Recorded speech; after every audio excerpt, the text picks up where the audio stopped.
Herkese merhaba arkadaşlar. Kanalıma hoş geldiniz. Yeni bir video ile karşınızdayım.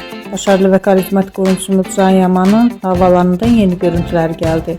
Ben de bu görüntüleri sizler için YouTube kanalımda video halinde sunuyorum. Umarım beğenirsiniz. Arkadaşlar, videomu beğendiyseniz kanalımı izlemeyi ve bildirim tonuna basmayı unutmayın. Şimdilik benden bu kadar olsun. Yeni videomuzda görüşmek üzere. Hoşça kalın.